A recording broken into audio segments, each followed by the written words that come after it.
Welcome to the first edition of Midseason Thoughts, and to the Captain's Ready Room of the USS Lollipop. It's not 100% complete, but let's try it out while we talk about the current state of Discovery. I was going to do this and Prodigy in the same video, but I have a lot of overall thoughts on Discovery by itself.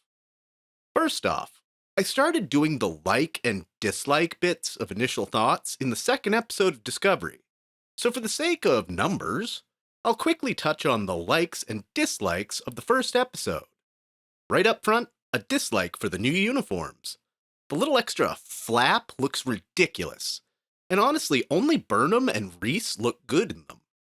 I'm going to give another dislike to the whole opening sequence. It's wonderfully done, but totally unnecessary. I have enjoyed Book's character, but what is he doing in a formal recontact situation? The chase sequence gives us the cinematic feature film feel, but it also personally takes me out of the small screen show I'm actually watching, and it feels like Captain Freeman and the Cerritos crew making a second contact here. I'll however give a like for the Felis Catus carnivorous by nature callback. I'll give a like for how well Stamets and Adira work together. There's a dislike for the more than 10-minute, way too long intro. I've got a like for Archer Space Dock and Voyager J. I've got a like for the black away team uniforms. These almost make up for the terrible normal uniform redesign. A big dislike for flamethrowers. Whoever thought they needed more than rocks and explosives in every console should be fired. Or set on fire via these things. They look like practical effects, so don't be surprised if some cast or crew member gets seriously hurt. Another like for President Relic being the voice of the first officer that Burnham desperately needs.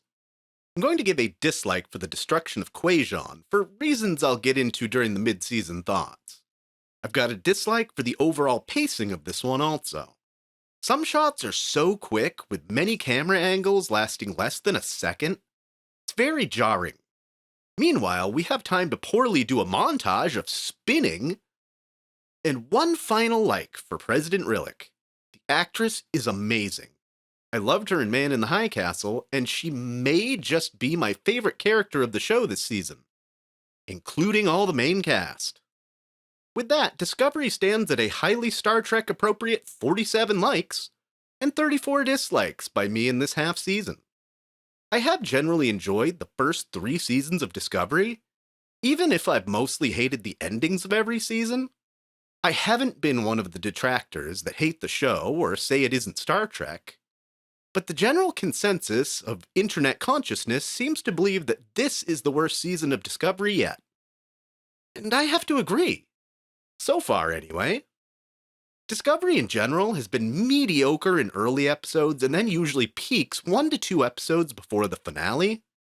So we may be in store for some interesting twists that make this season better. I do generally like the idea of the roaming anomaly being the overall villain this season. I like this more than the idea of control from season 2, for sure. Though in general, I liked the idea and mystery of the burn until it turned out to just be caused by a kid with mommy issues in season 3. So we'll see who the man behind the curtain turns out to be this season. There seems to be a lot of pushback from fans regarding Discovery being USS therapy. Gotta say, one of the things I like a lot this season is Culber switching primarily from medical to psychiatric. He seems like a better counselor in half a season than Deanna Troi in 7. However, I do agree that it's become too big a part of the show. I've generally loved Trek's exploration of mental health, which is for some reason still a taboo topic in most parts of the world. I'm all for the show putting it out there, but it's been good when it's a balanced part of the show. When in the past, 2 out of 26 episodes of a season deal with some type of mental health. The problem in Discovery is when it's taking up roughly a third of the runtime of 7 episodes of a much shorter season. The writers and producers really kind of ruined an awesome character in Book this season by destroying his home planet. Of course that's going to change a person and require some significant mental health checks. But it's slowed a show known for having too much over the top pew pew action to an absolute crawl. Let me reference this back to one of my least favorite characters in all of Trek, Neelix. He experienced the same level of loss, and some of the best moments of his character are exploring the loss of his sister and everyone on the moon he lived on. It worked because it was already part of the character, and he'd had enough time to largely come to terms with it. Thereby, it's a thing brought up in a handful of episodes over 177 episodes. Watching Book's slow progression of psychosis and need for revenge might end up playing out better once the season is complete, as he's gone from the first episode of the season doing official Federation diplomacy with Burnham to becoming a renegade ready to wipe out space travel in a large section of the galaxy. A high point of mental health for the season is a brief one between Culber and David Cronenberg's character. It's so on point and matter of fact, and more importantly, it gets to the point. It doesn't throw it in there to do what feels like pad the runtime of almost every episode so far this season. Which brings me to the last major mental health bit of the season. Zora being examined to determine if she's too sentient to be the ship's computer. I find the exploration of this topic fascinating. I think it's handled with the same level of love as Measure of a Man. Though at the same time, yeah, Zora probably should have been removed from the ship's computer. There's too much of a Skynet feel here for it to remain practical at the end. Stamets really changed his point of view a little too fast for my taste on that one. I thought I was going to like the idea of Zora as a sentient computer, and I think the idea has merit that could be interesting down the road. Speaking of useless characters, the writers seem to have failed pretty badly with Gray. I was excited to add this member of the cast, until it became quickly apparent the writers had no idea what to do with him. I've never felt so let down by the amount of hype surrounding bringing his character into the corporeal realm, and then him playing Trill chess with the sentient computer is the most interesting thing they gave him to do before sequestering him to the symbiont pools of Trill, which Sisko once described as one of the most socially isolated jobs in the galaxy? Speaking of underappreciated characters, Season 3 gave me the hope that we were starting to incorporate more of the recurring bridge crew into the main cast, by giving us reasons to care about them, and giving us some backstory. But then Season 4 comes along, and so far Detmer and Owo have been in 2 episodes at their posts. Reese has been given command duties, but only a couple of lines of dialogue. I said it before, but the most interesting thing this season is President Relic. I really get the sense that she is a mix of human, Cardassian, and Bajoran. She seems to be the most competent Federation leader we've ever seen portrayed. I've laid out a theory in the past that we'll find out she's ultimately the one behind the anomaly, as some kind of tool to get more worlds to join the Federation. The more I watch her, the more I have no idea what her intentions are, other than for the Federation. She's cool, calm, and collected. To use a poker reference, as we head into the next episode of Discovery All In, Relic keeps her cards close to her chest and has 0 tells. I think this is still a likely outcome, but I also wouldn't be surprised to find out she has nothing to do with it.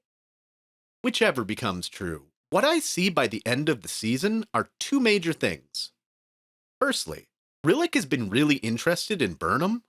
Originally, she was sizing her up for being captain of the more prestigious and refitted Voyager J, but I think her real intentions are to put Burnham in a much higher position.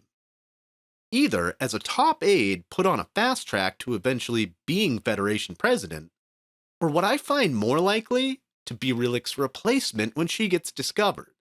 One of the running themes of Discovery is a new captain every season. As much as this has been the Michael Burnham show since day one, I think that may be about to change. Discovery was originally pitched as a show that would explore a different part of the Trek timeline every season. Well, it hasn't been that. We spent 2 seasons in the pre-TOS era, and by the end of this season, we will have spent 2 seasons in the post-temporal Cold War era. The Guardian of Forever told Burnham that she was right where she needed to be. I suspect Discovery is going to end up in another time in Trek, but Michael will be here, doing what she's shown every season she's best at, holding the needs of the Federation as priority number one, even if her methods are oftentimes decidedly not Starfleet. As one added thought, I hope that if this is the case, they end up in the Enterprise C time, also known as the Lost Era, due to the fact that we know so little Alpha Canon lore about it. Though, who would be the captain? Saru's time has already been. I'd like to say Reese. In what little screen time he's gotten this season, he feels like Pike to me in the big chair, and could make an interesting captain. When Mary Wiseman comes back from maternity leave, Captain Tilly maybe? I doubt it given the fact she's lost control of the only 2 ships she's been given command of. But I'll be glad when she comes back out of the academy. Detmer and Oishikun are both lieutenant commanders now.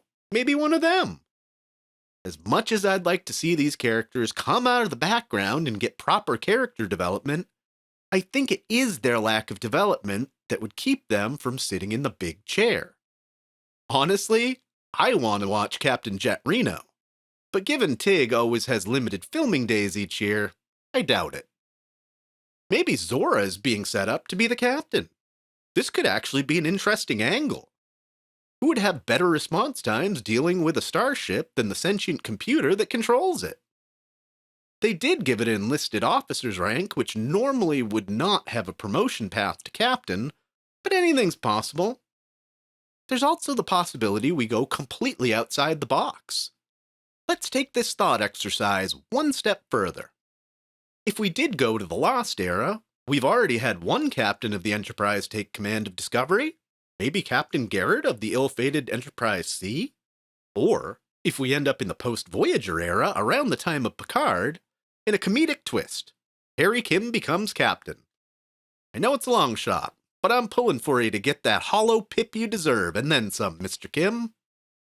It won't happen since Jason Isaacs has been picked up on another Paramount show, but I think it would be cool as hell if Prime Universe Lorca showed up out of nowhere to take command. We could play this game of who might be captain all day, but I'll stop here. I still like Discovery and will continue to keep watching. But honestly, this season isn't doing as good of a job as either Lower Decks or Prodigy at keeping me entertained. What are your thoughts on Discovery? Leave them in the comments below. Join me every Thursday for initial thoughts on Discovery and in March, Picard. I'm not looking forward to reviewing 2 series at the same time, but I'll do my best. Thanks for listening to me rant about Discovery Season 4. I've been your host, Dustin Wing.